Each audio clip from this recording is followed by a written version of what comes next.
Eh bien, sans plus tarder, elle est là, enfin. Ça fait longtemps qu'on l'attend.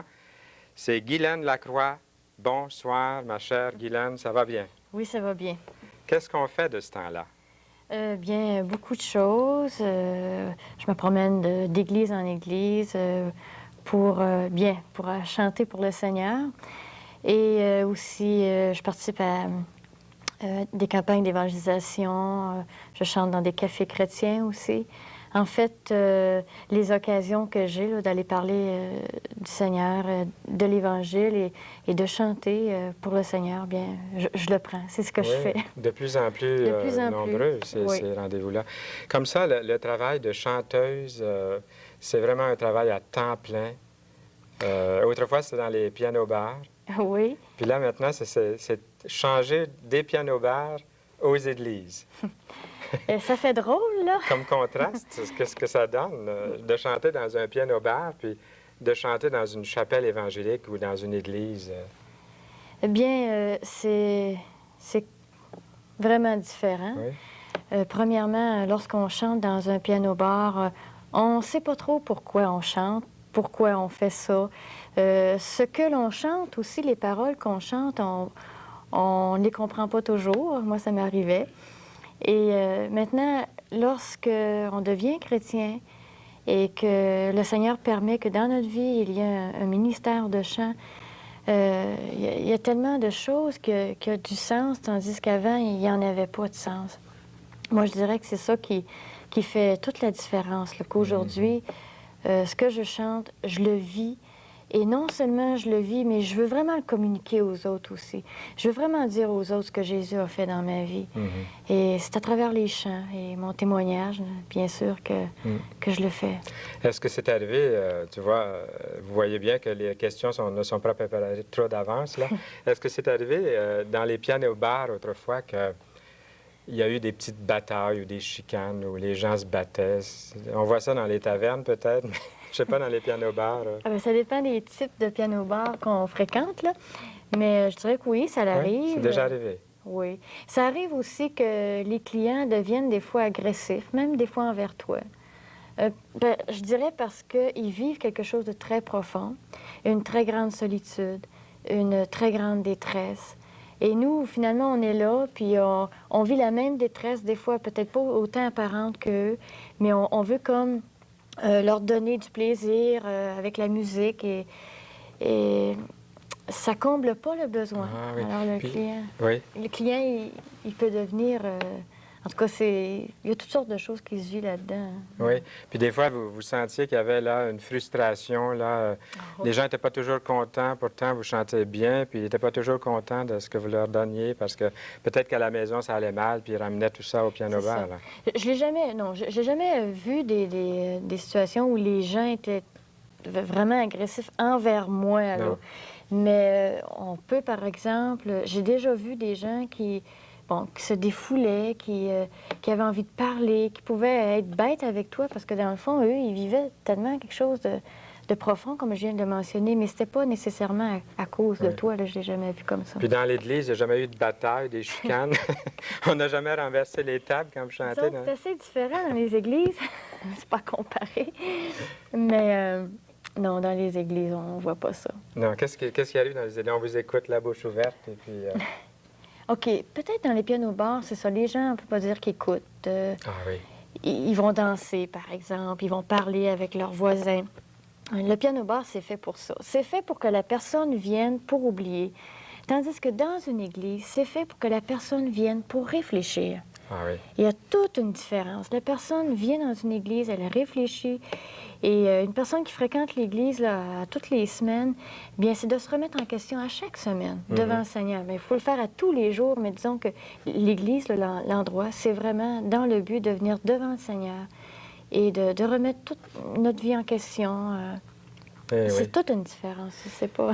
Puis c'est toute une différence aussi dans votre vie à vous, personnellement. Est-ce qu'on peut parler de la vie, comment ça se passait il y a 5 ans, 10 ans, je ne sais plus au juste combien. Ça fait combien d'années que... Ça fait 10 ans, ça va faire 11 ans, je pense, que je suis convertie. Oui. Ça passe tellement vite là, que... Convertie au Seigneur Jésus-Christ. Oui, convertie au Seigneur Qu'est-ce qui Jésus-Christ. se passait là, dans la vie d'autrefois? Qu'est-ce que c'était une semaine ou un mois là, de vie dans la vie de Guylaine Lacroix? Qu'est-ce qui se passait? Bien, il se passait que mes semaines étaient assez... je n'avais pas un horaire très, très régulier, premièrement. Je travaillais le soir. Je me couchais environ vers 5-6 heures le matin. Comme les artistes, les chanteurs, oui. Je me relevais vers 1 heure. Oh. Et il me semble que plus ça allait, plus je vivais moi-même là, un vide, une détresse et un manque. Il y avait quelque chose là, avec les années qui s'empirait, C'était une vie assez déréglée. Il n'y avait pas beaucoup de satisfaction, d'après ce que je peux voir dans cette vie-là. Pas du tout. Pourtant, il fallait toujours donner une belle apparence, un beau sourire. Oui, absolument. Absolument, dans les pianos-bars. En fait, on est là pour ça. Oui. On est là pour que les gens se sentent bien. Oui. Qu'est-ce qui se passait dans cette vie autrefois là, qui faisait que vous étiez insatisfaite, vraiment insatisfaite de cette vie-là, ou c'était plutôt à l'approche de l'Évangile que vous avez commencé à constater que ça allait mal dans votre vie? Bien, quand j'étais jeune, moi, je m'étais dit que lorsque je serais grande, je serais une chanteuse. Et là, je serais vraiment heureuse en étant chanteuse. Et quand j'ai grandi, j'ai réalisé que le chant, ce métier, ne m'apportait pas ce que je croyais qu'il m'apporterait. Et finalement, je dirais qu'en m'approchant de l'Évangile de plus en plus, j'ai réalisé qu'il n'y avait rien au monde qui pouvait combler mon besoin. Ni mon métier, ni mes amis, ni l'argent que je gagnais, ni la gloire que je pouvais en retirer de ce métier. Absolument rien. Ça doit être assez désagréable, une pensée pareille, ou de réaliser que tout à coup, tout ce que je suis en train de faire là, ça me laisse vide. Oui, on a l'impression d'être sur un chemin sans issue. C'est vraiment le cas de le dire. Et puis, finalement, avec tout ça, bien, je suis arrivée à une dépression. Ah oui? Et oui, parce que, je veux dire, quand on chérit quelque chose toute notre vie, qu'on dit on va faire cela, puis c'est avec ça qu'on va être heureux, puis on réalise qu'en atteignant ce but, on n'est pas du tout heureux, moi, je dirais que ça fait tout un choc dans notre vie. Puis moi, c'est ce qui est arrivé, là, j'étais quand même jeune, j'avais 21 ans, et j'avais vécu beaucoup de choses, parce que dans ce métier-là, il nous est offert beaucoup de choses, la drogue, la boisson, et puis bon, j'en passe, là. Mais bon, on nous offrait toutes ces choses, et puis finalement, c'est toutes des choses qui nous laissent vides. Alors... Et qu'est-ce qui est arrivé, là? À un moment donné, ça se caractérisait comment, la dépression dans votre vie, à vous? Qu'est-ce qui s'est passé pour que vous réalisiez que ça allait mal, puis que ça s'interprétait comment? Ça s'interprétait qu'il n'y avait rien qui m'apportait rien. Puis là, vous avez pleuré ou vous avez... Oui, c'est bon, oui. C'est ce qui s'est passé à un certain moment donné. On était à la veille de Noël, là. C'est-à-dire que c'était 2 jours avant Noël, et c'était le temps des achats, des cadeaux. L'argent, je n'en manquais pas, j'en avais. On en veut toujours plus, mais je sais aujourd'hui que j'en avais. Plus que maintenant, plus que de chanter dans les églises. Hein? Ben... Mais pourtant, ce que vous recevez aujourd'hui, c'est mieux que... C'est un trésor. Oui. Et je suis arrivée dans un centre d'achat. Et là, j'ai fait mes achats. Parce que je vais faire des rimes, mais c'est vraiment comme ça que c'est arrivé. Et entre 2 allées, j'ai vraiment éclaté. Oui, comme ça, hein? Oui, j'étais... Bon, je pense que j'étais perdue, là. J'étais vide. Il n'y avait plus rien pour moi dans la vie. Il n'y avait plus rien qui comptait. Et là, je connaissais quelqu'un qui connaissait l'Évangile, qui m'en avait déjà parlé. Ce n'était pas le contact c'est-à-dire que ce qui est arrivé, c'est qu'en étant dans un piano-bar, il y a une personne qui m'a parlé de l'Évangile. Ça serait toute une autre histoire. Là. Et puis finalement, ça m'a amené à contacter une autre personne que je savais, qui lisait la Bible à tous les jours, qui priait, puis qu'elle me parlait de Jésus-Christ lorsqu'elle me rencontrait. Alors, je lui ai téléphoné. Et c'était une personne aussi qui était dans ma famille, alors c'était plus facile pour moi. Et là, je lui ai dit qu'il fallait qu'il se passe quelque chose dans ma vie, que maintenant, là, je ne savais pas du tout qu'est-ce que je ferais. Ça allait plus, là? En fait, je me demande même si j'ai pas pensé un peu... Bon, on y pense toujours un peu à s'enlever la vie. Oui, hein? Ben, quand la vie nous apporte plus Ça rien, allait vraiment mal. je veux dire, finalement, on n'a plus rien. Hein. Et puis, c'est là qu'elle m'a invitée à aller à l'église. Et le lendemain, c'est qu'il faut dire que cette personne est venue me chercher. Elle était sûre, elle voulait être sûre que je sois là. Elle est venue me chercher. Il y avait une pièce de théâtre avec des enfants. Et dans la pièce, ça m'avait beaucoup touchée parce que c'était... Bon, il y avait des enfants puis des adultes aussi. Et le monsieur disait à son enfant, « Tu sais, moi, un jour, je vais être au ciel avec Jésus-Christ. » L'enfant, il disait, « Moi aussi, je vais être au ciel avec Jésus-Christ. » Et là, le papa, il dit, « Oui, mais si tu veux être au ciel avec Jésus-Christ, il faut qu'il soit dans ton cœur. Il faut que tu lui demandes pardon pour tes péchés. Est-ce que tu as demandé à Jésus de venir dans ta vie? » Là, l'enfant, bien, c'est toujours un langage assez simple. Mais moi, je pouvais dire qu'à ce moment-là, ça me touchait. C'est ce que ça prenait. C'est là. ça. Ouais. Mais il y avait quand même quelque chose, M. Saint-Louis, qui comment je pourrais dire, qui m'empêchait de venir à Jésus-Christ. Et c'était la musique.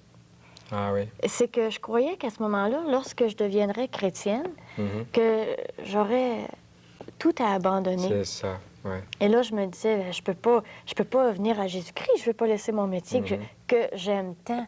Mais même ce métier que j'aimais tant m'apportait la détresse. Mais c'est qu'à un moment donné, on est tellement pris dans quelque chose qu'on pense aimer, qu'on pense qu'il nous amène, que ça nous apporte quelque chose. On ne veut pas le laisser, mais pourtant, c'est ce même quelque chose-là qui nous amène souvent à la détresse. Ouais.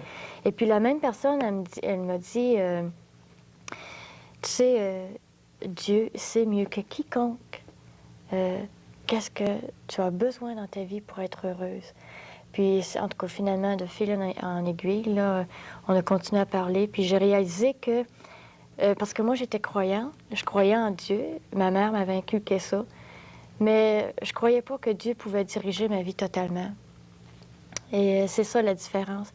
C'est on croit souvent que, bon, Dieu est puissant, qu'il peut... oui, qu'on croit en Dieu, mais de là à dire oh, je te laisse totalement les clés de ma vie, c'est une autre paire de manches. Oui. Et c'est là que j'ai fait le pas. Ah oui, c'est là qu'était le moment là, précis dans votre vie où le Seigneur est entré dans votre vie, pour ainsi dire. Oui, et oui. Il y avait une histoire aussi de Blondin. Vous connaissez cette histoire? J'ai entendu parler de Blondin, mais qu'est-ce que c'est l'histoire? Bien, moi, ce qu'on m'avait raconté, c'était un jeune homme qui s'en allait sur une motocyclette, puis ce jeune homme faisait un paquet de pirouettes, de prouesses, pardon, sur la moto, puis il y avait son ami qui le voyait, et c'était vraiment fantastique, il se trompait jamais, il faisait jamais d'erreur. Et là, lorsqu'il est arrivé à son ami, c'est fantastique, t'es bon, c'est parfait, j'ai jamais vu quelque chose comme ça. Est-ce que... Bon, le garçon de la moto lui dit, est-ce que tu crois que je peux le refaire? Ah, il dit, ben oui, sûr, je crois que tu peux le refaire. Je l'ai vu de mes propres yeux. Bien, il dit, embarque. Mais moi, ce petit embarque-là, là, ça a été... C'était ça. C'est ça, oui. Puis, est-ce que vous vous souvenez de ce moment-là où vous êtes brisé devant Dieu? Je ne sais pas comment ça s'est passé dans votre vie. Des fois, on entend des témoignages, la personne était dans sa chambre ou... Est-ce que pour vous, il y a un moment précis de conversion au Seigneur Jésus-Christ ou si ça s'est fait plutôt graduellement là, sur un certain nombre de jours, de semaines? Est-ce qu'il y a des circonstances qui aujourd'hui se reviennent à la mémoire encore? Bien, moi, dès cet instant où j'ai compris que je devais embarquer, là, finalement... Oui, par la foi, là. Par la foi. Je suis allée reconduire la personne parce que... C'est-à-dire qu'elle venait me chercher, mais finalement, c'est moi qui devais aller la reconduire.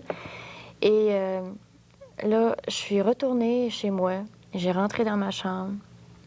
C'est-à-dire que je me suis installée dans un endroit tranquille. Je me suis mis à genoux. Et j'ai dit au Seigneur, tu sais, Seigneur, je connais pas grand-chose de la Bible, de la parole. Je l'avais lu un peu par curiosité, mais je la connaissais pas beaucoup. Je savais par contre que j'étais perdue. Là, moi, je le savais très bien. Ouais. J'étais perdue, j'avais à peu près tout essayé dans la vie. Et pour moi, c'est pas nécessaire de tout nommer, là. Mais j'en avais essayé assez pour savoir que j'étais vraiment perdue. Ça marche pas. Ça ne marchait pas. Et là, finalement, j'ai dit au Seigneur, je sais que je suis perdue, ça je le sais. Seigneur, prends ma vie. Et une chose aussi qui est importante pour moi, c'est que j'ai dit au Seigneur, je te remets même ma musique. Alors pour moi, il faut bien penser que à ce moment-là, la musique était mon Dieu. C'était à ça que je me donnais pour être heureuse. Et là, c'était comme de dire au Seigneur, bien, j'abandonne ça, je te suis et je te fais confiance. Et ça, c'était ma prière. Puis dès cet instant, le Seigneur a transformé ma vie, Oui. de jour en jour. Vous en étiez vraiment consciente que Très il y avait vraiment un tournant dans votre vie, Il y là. avait un tournant. Le lendemain, c'était plus pareil, là. Non, c'était plus pareil. Vous avez repris la musique un petit peu plus tard, mais cette fois-ci dans un C'est-à-dire autre que but. ce qui est arrivé, pour être bien honnête, c'est que j'ai demandé au Seigneur que lui-même me sorte des clubs. Ah oui. Parce que il y avait un paquet d'éléments. On ne peut pas laisser un emploi comme ça. Mhm. Alors, le Seigneur a permis, 3 mois après, que tout soit fini. Et là, dès cet instant, je ne suis pas retournée chanter dans les clubs, dans les églises plutôt. Mhm. C'est formidable, ce témoignage, Guylaine. Vous êtes venu chanter ici fréquemment à l'émission, et c'est toujours une vraie joie. Vous allez chanter, qu'est-ce que c'est le titre déjà, là, ce soir? Apprends-moi. Apprends-moi. C'est vous qui avez composé ça? C'est-à-dire que c'est moi et une de mes amies, Louise Lamoureux. Et le chant, bon, a été écrit un peu pour des enfants, mais finalement, c'est-à-dire que c'est un langage très simple, mais qu'on a besoin d'entendre. C'est que même après 10 ans de vie chrétienne, on a besoin de demander au Seigneur de nous apprendre. Bien, c'est ce qu'on va écouter maintenant. Vous allez nous apprendre tout ça parce que vous l'avez appris dans votre vie. Puis là, on va écouter attentivement parce que c'est pas juste pour nous divertir, c'est vraiment pour nous transmettre un message. Il faut réfléchir. Vous êtes prêts, nous autres aussi, quand vous Oui. voudrez aller nous chanter ça, on va vous écouter. OK.